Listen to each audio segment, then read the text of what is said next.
Hey everybody, before I get started, I just want to mention a couple of ways that you can engage with me on a more personal level. I have a few avenues set up and I keep focusing on one, and I figured why don't I make a short little video talking about all of them real quick before we get into these episodes. So first thing, Patreon. There's a link in the episode description and every episode description to the Patreon, as well as a video on the feed called Major Announcement that has all the details of what each tier offers and how much they cost. I implore you to check that out. I offer a lot of cool shit for my patrons. Second thing, the Discord channel. There's also a Discord link in the episode description and in every episode description. I have multiple channels set up there for each show that I'm covering, and it's a great way to just engage with me. I have a channel set up for MMA talk as well. I'm a big MMA fan, so if you're an MMA fan, you can check that out as well. There's a link to the Discord in the episode description. And then lastly, the Facebook and Twitter. Social media. Follow me on there. I post news on there. When I say news, I mean like, hey, I'm stopping covering this show. Hey, I'm starting covering this show. Let me know what you think about this. I do live watches of things on Facebook where like I'll check in and say I'm watching so-and-so show, and then I'll like live comment while I'm watching it, and that'll be cool if maybe you watch that show too and you want to watch along with me, or you're watching it later and you will see my thoughts, which are usually pretty entertaining because I'm usually pretty high when I'm writing them. So check out all those links in each episode description, and let's talk about this episode. Peace. One mic. Yeah. All I need is one mic.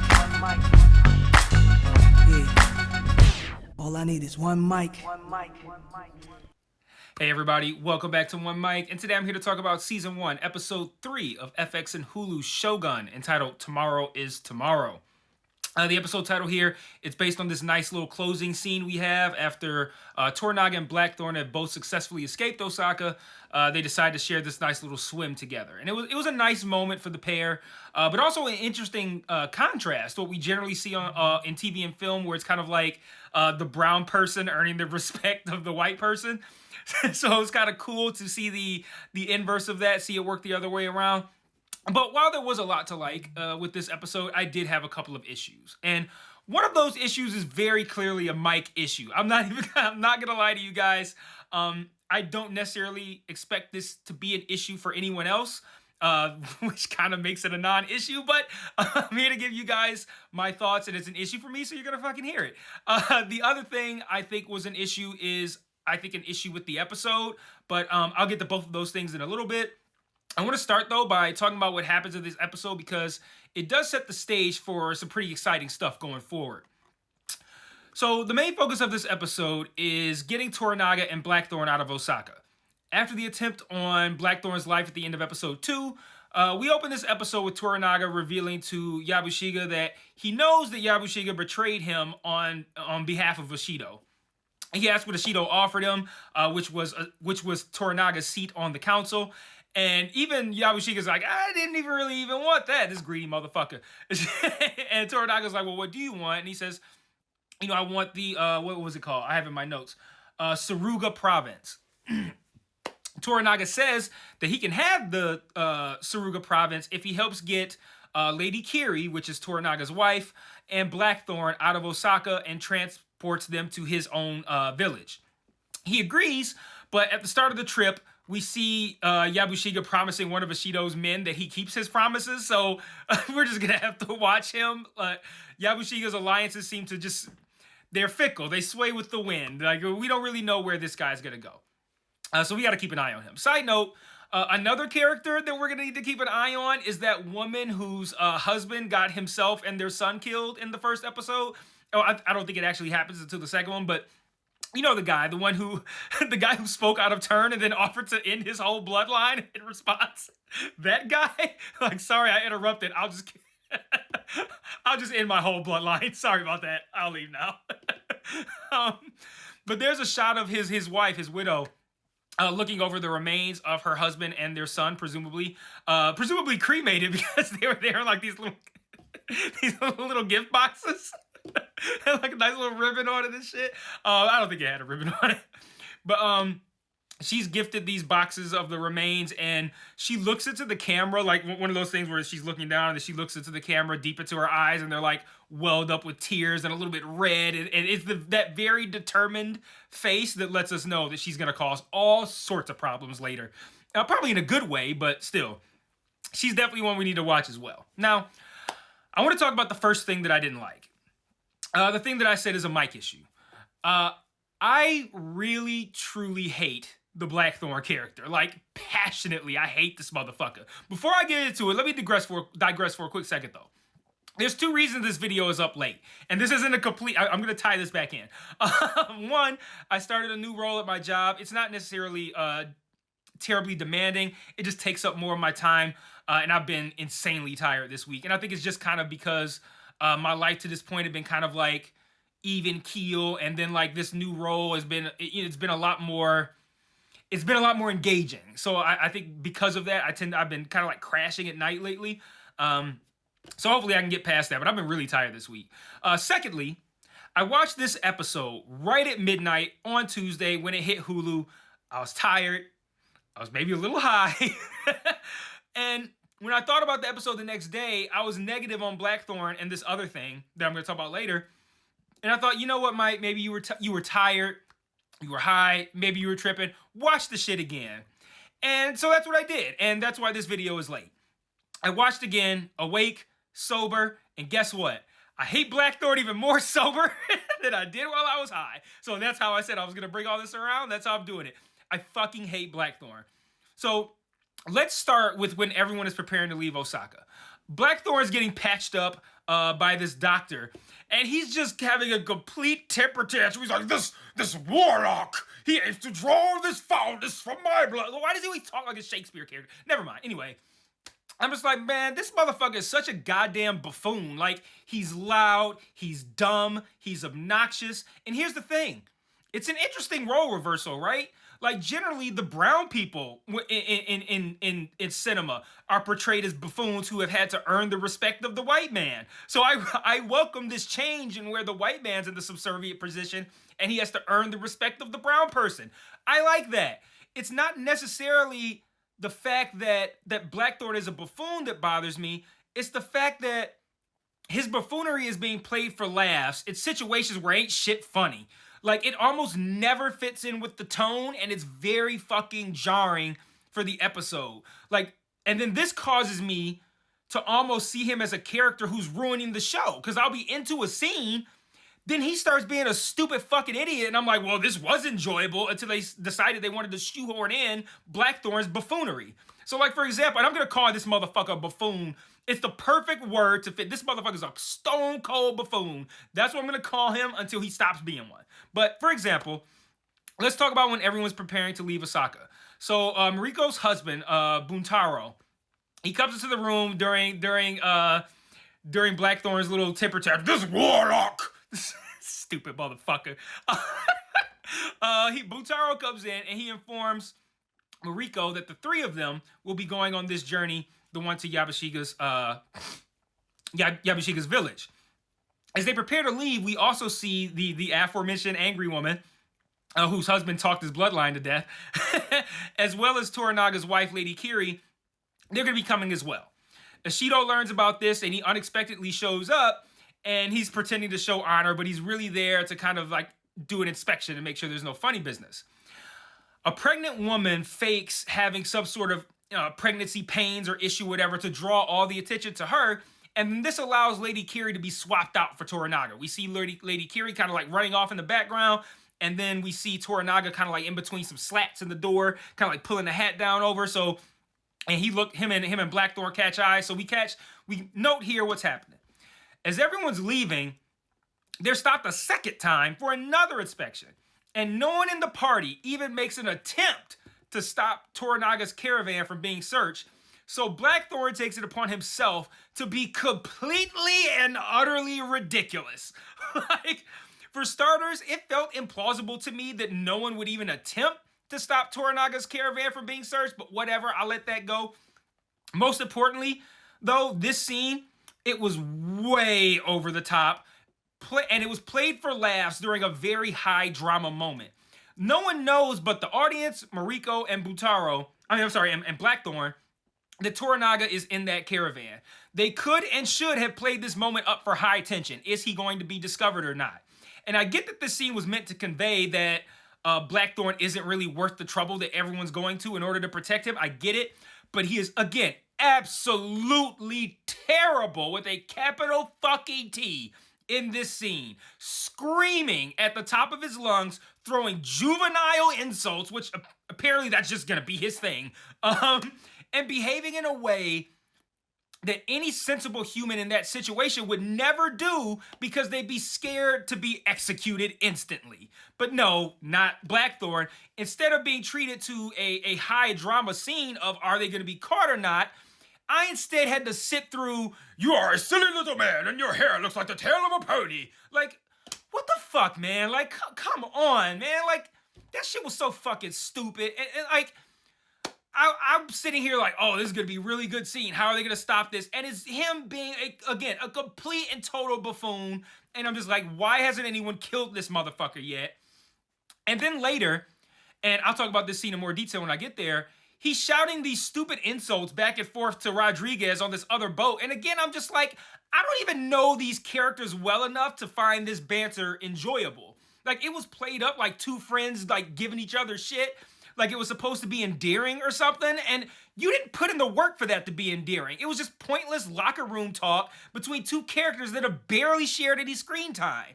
And it's like, I don't know, man. It's like, just in case I wasn't sure that Blackthorne was a terrible character,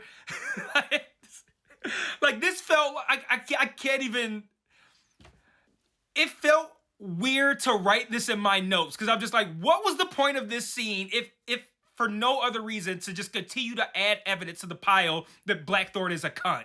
Like, at the end of the episode, he tells Mariko how he voluntarily abandoned his unborn child because the seas was calling. It's like, what the fuck, dog? He almost said like a badge of honor, like, yo, the seas was calling me, man. I just had to go. Yo, fuck that baby, yo. She's probably 2 or some shit. I don't fucking know, man, but I'm just trying to get wet. Let's fucking swim and pirate some shit up, man. Fuck my kids. Like, what? This is supposed to be the protagonist? Like, one of the protagonists? Like, man. It was played like the sharing of, like, basic background information. Like, he told Mariko, something insignificant. Like, I used to be married, but now I'm not. Like, no, but for no reason, he told Mariko that in addition to being a lying pirate, he's also a piece of shit who leaves his unborn children for no good reason other than, yo, that water looks mad cold. Like, the fuck, bro? Like I said, he's very clearly meant to be one of the protagonists, but the show is also going out of its way to make me hate him, and it's working phenomenally. I hate this motherfucker passionately. So anyway, and honestly, I'm very concerned about my ability to enjoy the show with this bad of a character in this important of a role. Like, it's like he is a barely watchable character. Man, like I said, I think it's a Mike thing. I haven't seen anyone else complaining about him, but man, I hate this character. Anyway, back on their journey, after Blackthorne's stupid fucking, you can't look at a woman, it's rude, that whole performance, the crew gets attacked from above in the woods with flaming arrows shot at them by Kiyama's men. Kiyama, he's one of the other regents who is who had the men in the fishing boats blocking everyone's path at the end of the episode. And then he has a conversation with Ishido at the end that's interrupted, where they're told that Toranaga's stepping down, so they only got 4 people instead of 5. That's Kiyama. Just help you guys with the name. So while flaming arrows at night is pretty cool to look at, even this scene was just okay to me. Like, for one, I found it implausible that Blackthorne could just pick up a long bladed weapon and hold his own against Japanese samurai, but again, whatever, right? But I don't know that these guys are samurai, but whatever the case may be, I certainly don't expect a white motherfucker from England to pick up a long bladed weapon and be able to defend himself against Japanese men with swords. I just don't. One thing I did like about this scene, though, is that we learn how few fucks Kiyama gives about anything, really. So once Toranaga's caravan catches fire from the arrows and he's forced to get out, the men that Ishido sent along with them to kind of like also chaperone them on this trip, they see Toranaga and they start fighting each other. So Ishido's men are fighting Toranaga's men. And Kiyama, he's up on top of the ridge or whatever, and they're firing the arrows down. And he's told, he's like, Ishido's men are down there. He's like, I don't give a fuck. They can die with Whitey. And I'm like, okay, shit, all right. But once this scene is over, everyone makes it onto these fishing boats, and the fishing boats that are meant to take them to a larger ship to leave Osaka. And there's this great shot where after they've already boarded the fishing boats, it's like a bird's eye view shot of like people coming from all different directions down the streets carrying the flaming torches. You just see like flames kind of like moving along these street patterns from above. Great shot. Absolutely love this shot.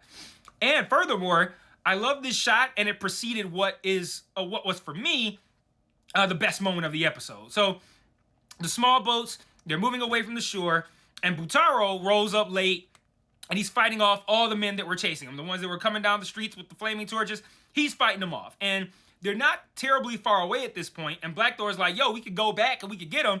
And everybody on the boat makes the face of like, oh, we ain't doing that shit. Like he goes back and looks up, they're all looking at each other like, I don't think we're gonna go back. Toranaga then stands up, and he shouts out Buntaro's name. He says his actual name, not what they call him, Buntaro. And then he bows to him, and then Butaro kneels and bows back. And man, I fucking loved that scene, man. Like, it really shows you the value that they place on dying honorably and just how okay with it they are. Like, the show of respect from Toranaga, the complete lack of emotion in it, it was very much like, I see you completing your final duty, respect. And like, I don't know, I just thought that was, like, no tears, nothing, just like, this is kind of like, this is the best way for us to end, because that's how they see it, right? Dying honorably, that's the way to go, right? So like they look at it as like, Blackthorne looks at it like, oh my God, we can save him. Toranaga and Butaro both are probably looking at it like, this is the way to go, serving honorably and the show of respect. I loved that scene, man. But you don't get it without just the fucking way he said his name. You do not get that scene. It doesn't hit the same without the performance of Hiroyuki Sanada, man. He is absolutely incredible, dog. All he did was say this motherfucker's name, man. I was like, yo, he is outstanding. That was such a great scene, man. Great moment. All right, now I want to talk about this boat sequence at the end of the episode, because this is the other thing that I didn't like.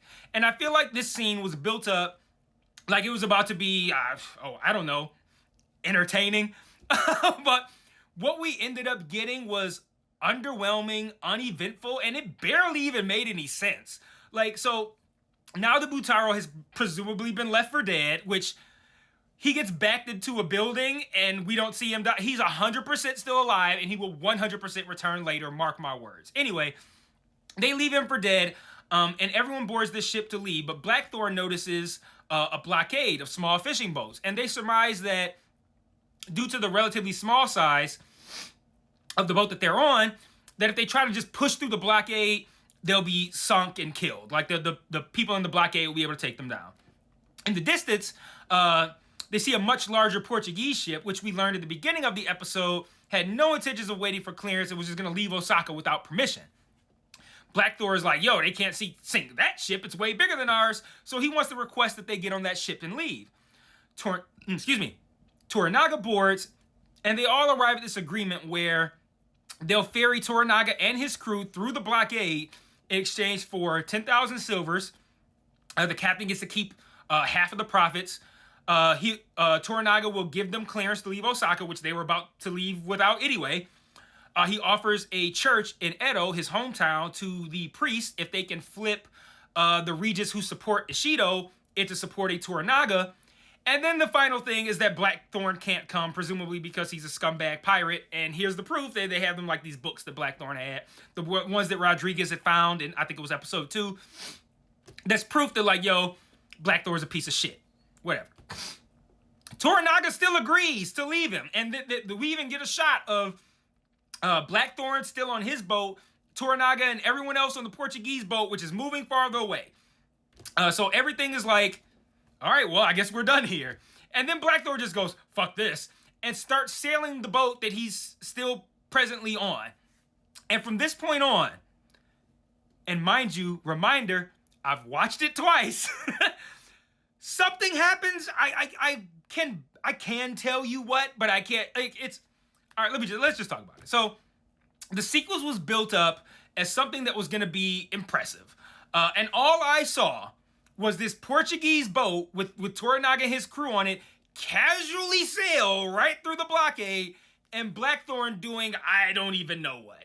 Like, so the issue is supposed to be the blockade, right? But for whatever reason, the entire sequence with Blackthorne is like him racing the Portuguese boat and trying not to get cut off before like hitting some rocks that are on the left side that I didn't even know were there until he was about to hit the rocks on the left side. Like every shot of the blockade showed like this big wide open shot with boats just sitting there. Like they weren't near any rocks or cliffs or any of that. But when it's time for this race that I still don't even understand the purpose of, Blackthorne being smushed between the ship and these rocks becomes the primary issue. And he's stomping on the floor of the ship, telling people to row faster. And I'm just like, what am I even watching? Because I thought the issue was the blockade, and now I feel like I'm watching a race? Like, I don't know. And then, of course, we have to have Blackthorne and Rodriguez hurling childish insults at one another as well, serving to really only further muddy the tone of an already kind of weird and confusing scene. So when I said at the top that I had two issues and one was a Mike thing, my dislike for Blackthorne, and the other thing was a show thing, this is the show thing. Like, I thought that final boat scene was built up to be one thing that was going to be exciting and like a big kind of climax to the episode that ended up being something significantly less than what it was built up to be.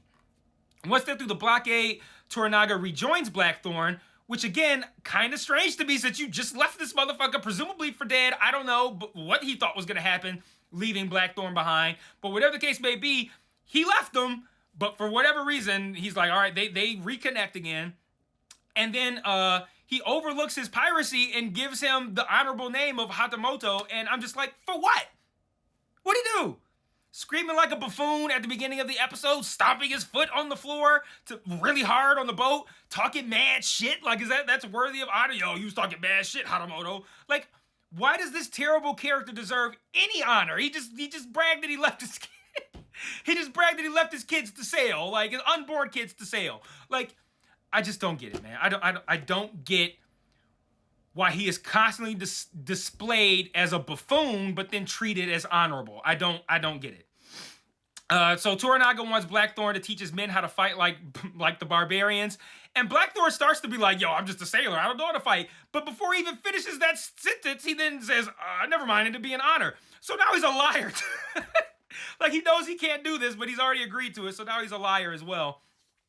All of these things are great attributes for a villain, but again, he seems to be one of the protagonists, so I don't understand why the show seems to be going out of its way to make me hate him. But I want to close with a couple of thoughts real quick. I talked in my first video about how it seems very similar to Game of Thrones structurally. That whole sand pattern with the boats during the title music, that felt very Game of Thrones to me. Blackthorne says in the episode to Mariko that he has a son named Tudor and a daughter named Lisbeth. And I was just like, yeah, just in case you didn't know, this motherfucker was English as fuck. He has his son named Tudor and a daughter named Lisbeth. If you don't know anything about English history, that's not going to mean shit to you, but that was funny to me. But like I said, this episode had some stuff that I didn't like, but this show, again, is showing a tremendous amount of promise. I don't have a guess for where it's going next, but I like that it's opening up the world, and I like how this division between Toranaga and the others is widening. I see a lot of potential for character development. Think of how Toranaga is constantly painting this picture of, like, there's no friends and there's only enemies and you only have yourself. Like, he's gonna learn a lesson, right? Like, he's gonna come to trust and like other people, sure. So I did have some issues with this episode, and I'm not gonna lie, they were kind of big issues. I do still really enjoy this show. I think this episode is kind of like a minor misstep in what's going to be probably a really strong series. But you guys know me, man. I'm not going to sit here and heap praise upon it just because everyone else is. I thought the boat race scene at the end was weak as fuck. I think Blackthorne's a terrible character. It is what it is. But hopefully I'll see you. Hopefully I didn't piss all you guys off. I'll see you guys next week for episode 4. And until then, peace.